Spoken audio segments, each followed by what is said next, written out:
Hello everyone. आज अपन ऐसे question discuss करेंगे जो कि सीएचओ के एग्जाम के लिए बहुत ही इंपॉर्टेंट क्वेश्चन है।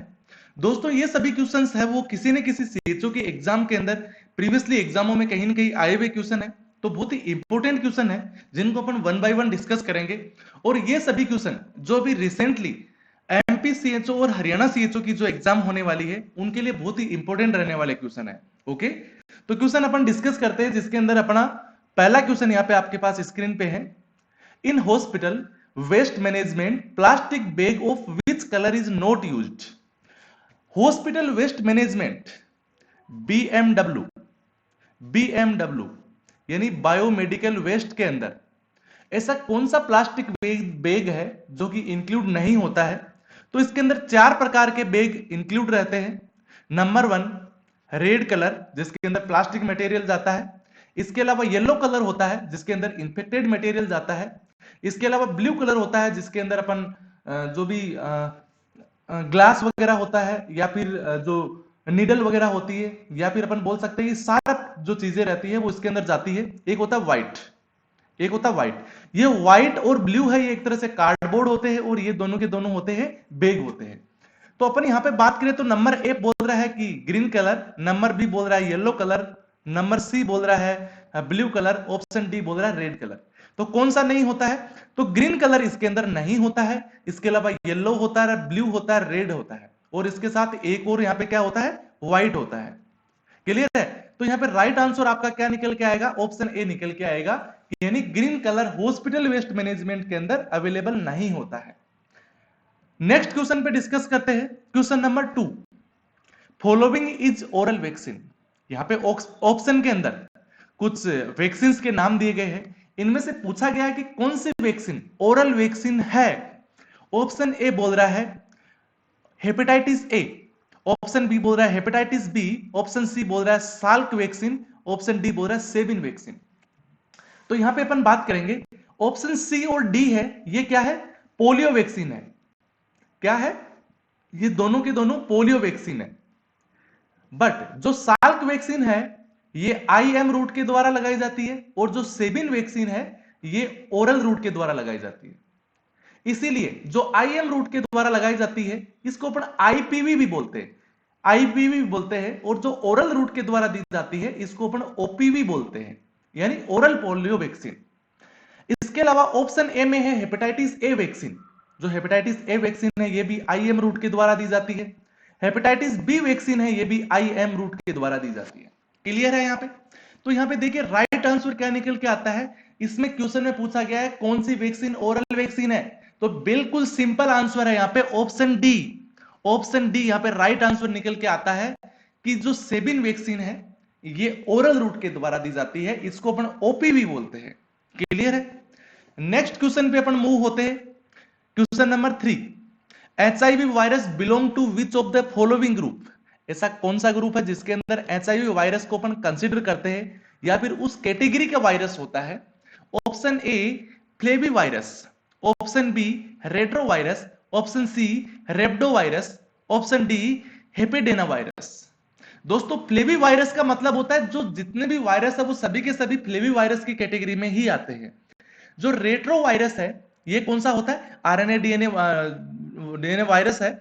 तो इसके अंदर एचआईवी कैटेगरी के आते हैं, यानी एचआईवी जो वायरस है वो किस में आता है? एचआईवी, या फिर जिसको अपन बोल सकते हैं कि एड्स जो डिजीज है वो किस में कंसीडर होती है? Retro virus. रेट्रो वायरस क्या कोज करता है? एड्स कोज करता है। ऑप्शन सी है रेप्डो वायरस। ये दोस्तों कोई भी जैसे रेट है, केट है, हॉर्स है, इनसे होने वाले जो वायरस होते हैं या इनके द्वारा स्प्रेड होने वाले जो वायरस होते हैं उनको अपन क्या बोलते हैं? रेप्डो वायरस की फैमिली से कंसीडर करते हैं। ऑप्शन डी है हेपेडेना वायरस, जिसके अंदर हेपेटाइटिस के वायरस आते हैं जो कि A B C D E type के वायरस होते हैं। ये सभी के सभी क्या है? हेपेडेना वायरस है। तो यहां पर राइट आंसर क्या होगा? ऑप्शन बी होगा, बिकॉज एचआईवी वायरस किसका है? रेट्रो वायरस फैमिली का वायरस है। रेट्रो फैमिली का वायरस है, इसको रेट्रो वायरस बोलते हैं। ऑप्शन बी यहां पे राइट आंसर आएगा। क्लियर है? नेक्स्ट क्वेश्चन पे चलते हैं। यहां पे क्वेश्चन नंबर 4 है आपके सामने। Rabies is fatal virus disease. जो रेबीज है वो बहुत ही घातक बीमारी है जो कि किससे रिलेटेड है या फिर अपनी बॉडी के किस सिस्टम को ये अफेक्ट करती है, ये यहां पे पूछा गया है। ऑप्शन ए बोल रहा है कि कार्डियोवेस्कुलर सिस्टम, ऑप्शन बी बोल रहा है मस्कुलर सिस्टम, ऑप्शन सी बोल रहा है central nervous system and option D बोल रहा है स्केलेटल सिस्टम। तो जो रेबीज वायरस है, कौन सा वायरस? रेबीज वायरस है, ये नर्वस सिस्टम को अफेक्ट करता है। किसको करता है? नर्वस सिस्टम को करता है। और जो नर्वस सिस्टम होता है वो दो प्रकार का होता है, एक सीएनएस होता है सेंट्रल नर्वस सिस्टम, एक होता है पीएनएस यानी पेरिफेरल नर्वस सिस्टम। बट दोस्तों पीएनएस को अफेक्ट नहीं करता है, ये डायरेक्टली सीएनएस को, सेंट्रल नर्वस सिस्टम को अफेक्ट करता है। किसको करता है? सेंट्रल नर्वस सिस्टम को, सीएनएस को अफेक्ट करता है। तो यहां पे राइट आंसर ऑप्शन सी आएगा, सीएनएस। राइट आंसर क्या आ गया? Option C, central nervous system को रेबीज डिजीज अफेक्ट करती है। Next question, sterilisation method for male. जब अपन स्टरलाइजेशन की बात करते हैं, नसबंदी की बात करते हैं, तो मेल के जो स्टरलाइजेशन का जो मेथड होता है उसको अपन क्या बोलते हैं? क्वेश्चन में डायरेक्टली पूछा गया है। Option A tubectomy, option B laparoscopy, option C vasectomy, option D bronchoscopy. तो दोस्तों यहां पे एक एक पॉइंट को अपन डिस्कस करते हैं। ट्यूबेक्टोमी क्या होता है? फीमेल स्टरलाइजेशन मेथड है, फीमेल स्टरलाइजेशन मेथड है। ओके, फीमेल स्टरलाइजेशन मेथड है। इसको आप कैसे याद रखेंगे कि जो ट्यूब्स होती है फीमेल्स के अंदर, जो कि दोनों साइड के अंदर फेलोपियन ट्यूब्स होते हैं, फेलोपियन ट्यूब्स होती है, इसको यहां पे कट कर दिया जाता है या फिर इसको बेंड करके यहां पे एक रिंग लगा दी जाती है। तो ये क्या होती है? ट्यूबेक्टोमी होती है। तो ट्यूब से इसको आप याद रख सकते हैं। ऑप्शन बी है लेप्रोस्कोपी। लेप्रोस्कोपी में क्या करते हैं? एक तरह से सर्जिकल मेथड है ये क्या है? सर्जिकल मेथड है।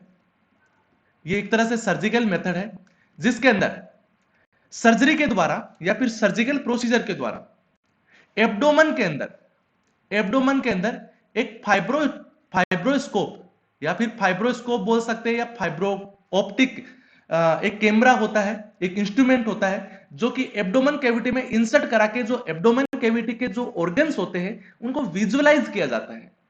इसके अलावा ऑप्शन सी है वेसेक्टोमी। तो ये मेल के स्टरलाइजेशन का मेथड है, ये मेल स्टरलाइजेशन का मेथड है। इसको आप कैसे याद रख सकते हो? जो वेसेक्टोमी ट्यूब होती है, वेसेक्टोमी के अंदर क्या होता है, जो फीमेल के जो वेसेक होते हैं उनको अपन वहां से कट कर देते हैं और कट करके वहां से सर्जिकल मेथड यूज किया जाता है। ऑप्शन डी है ब्रोंकोस्कोपी। ये भी एक तरह का फाइब्रो ऑप्टिक वहां पे एक इंस्ट्रूमेंट होता है, फाइब्रोस्कोप्स होता है, जिसको अपन मुंह के द्वारा अंदर लंग्स के अंदर इंसर्ट कराते हैं और वहां पे जो अपनी ब्रोंकाई होती है उस ब्रोंकाई को विजुअलाइज करने के लिए इसका यूज किया जाता है।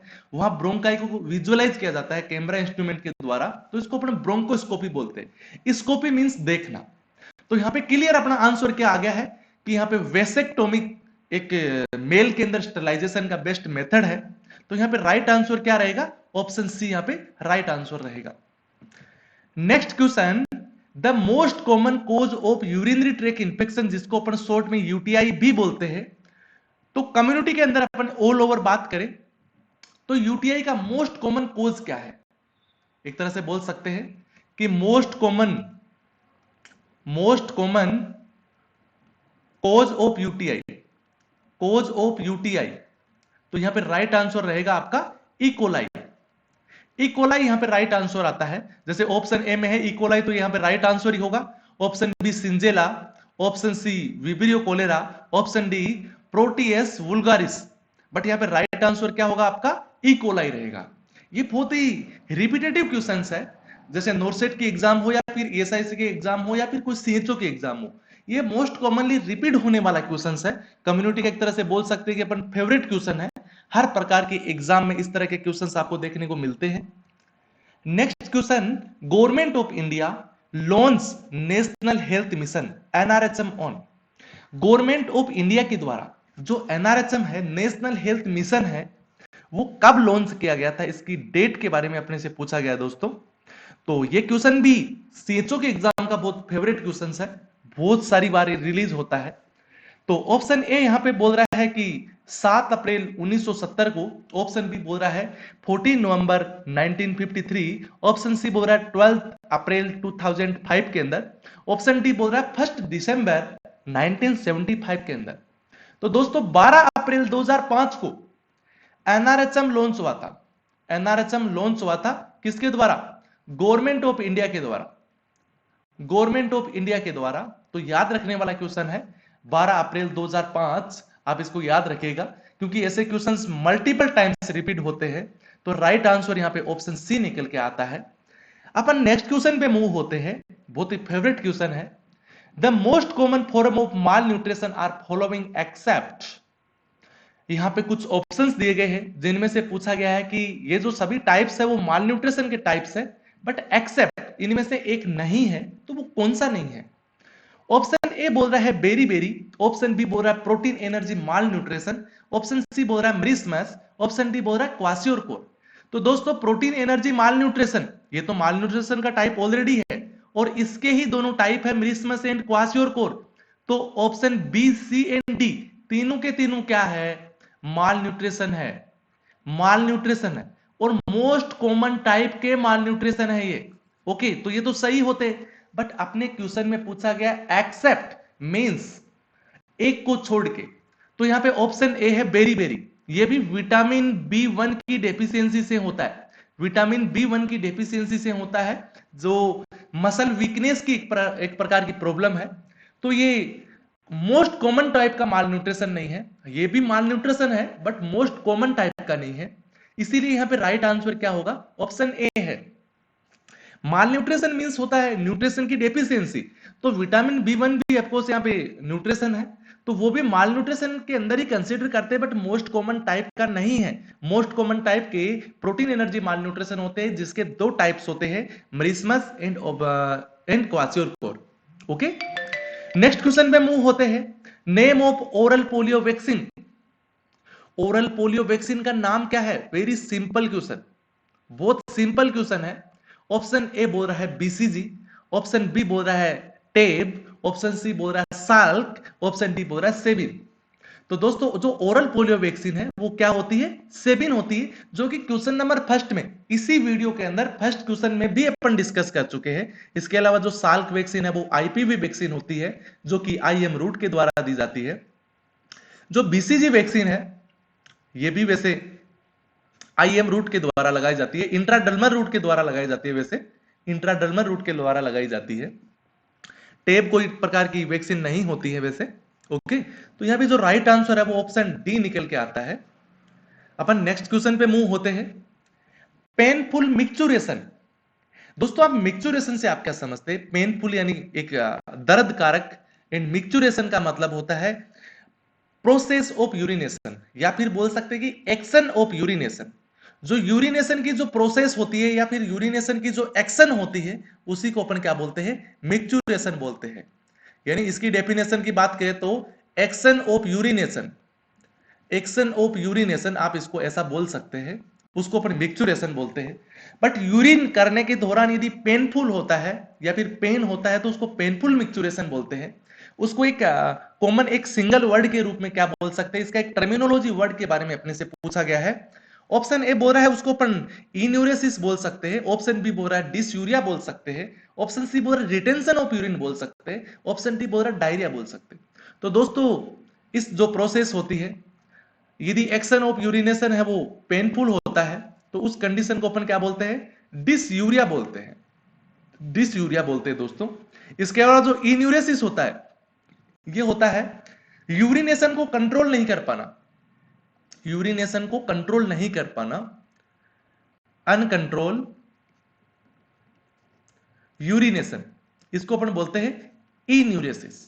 इसके अलावा रिटेंशन ऑफ यूरिन के अंदर यूरिन का रिटेंशन हो जाना, और डायरिया तो आपको पता ही है ये जीआईटी की प्रॉब्लम है जिसके अंदर स्टूल को कंट्रोल नहीं कर पाना या फिर मल्टीपल टाइम्स स्टूल निकलना जो कि वाटरी कलर में हो या फिर वाटरी टाइप का हो, तो उसको अपन डायरिया बोलते हैं दोस्तों। तो यहां पे भी आपका जो राइट आंसर है वो क्या निकल के आया है? ऑप्शन बी यहां पे राइट आंसर निकल के आया है। तो आशा करता हूं ये सभी क्वेश्चंस आपको अच्छे लगे होंगे क्योंकि ये बहुत ही रिपीट होने वाली और बहुत ही अच्छे क्वेश्चंस है दोस्तों। यदि आपको ये वीडियो अच्छी लगे हैं और आप हमारे चैनल पे नए हैं तो चैनल को सब्सक्राइब जरूर कर लेना दोस्तों, और वीडियो को शेयर भी जरूर करना। Okay, thank you. मिलते हैं नेक्स्ट वीडियो के अंदर। Bye bye.